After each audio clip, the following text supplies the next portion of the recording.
It's time for justice.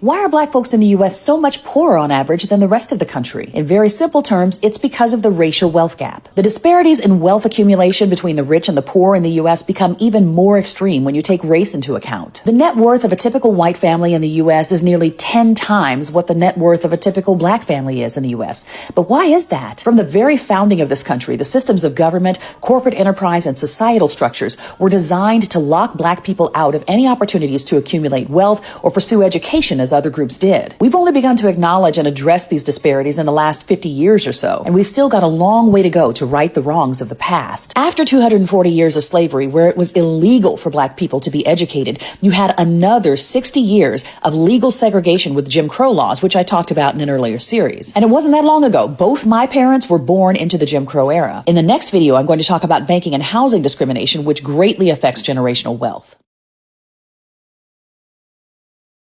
Why haven't black folks in the U.S. been able to accumulate wealth at the rate that other groups have? Through much of the 20th century, black folks who attempted to purchase a home were systematically denied bank loans through a practice called redlining. Redlining started in the 1930s in the U.S. Bank lenders would color code neighborhoods according to their perceived risk. Poorer areas that were predominantly black or Latino were colored red, meaning banks would not lend to anyone in those neighborhoods. The federal government's Homeowners Loan Corporation created these maps along with real estate agents and banks. This practice went on until 1968, until it was technically outlawed by the Fair Housing Act. The Community Reinvestment Act in 1977 helped too, but there are many indications that housing discrimination is alive and well today. It's estimated that many black families have lost out on $212,000 in increased property values over the last 40 years because their home is in a formerly redlined area. In part 3, I'll talk about how federal housing segregation policies legally prevented black people from buying homes in the suburbs.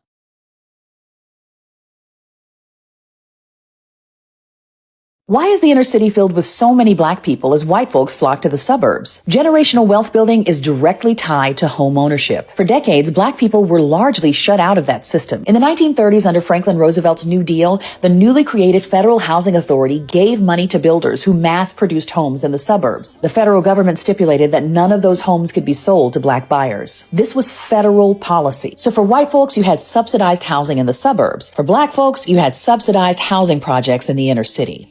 Ownership in white families increased exponentially after World War II through the GI Bill. Many black vets were systematically shut out of that process too. You can see how this sets up a feedback loop. If your parents and grandparents weren't able to accumulate any wealth through home ownership, not only do they have nothing to pass down to you, but you're more likely to deplete your resources by taking care of them in their old age. And you're less likely to have any accumulated wealth to pass down to your children. In 2021, only 44% of black families are homeowners versus 73% of white families.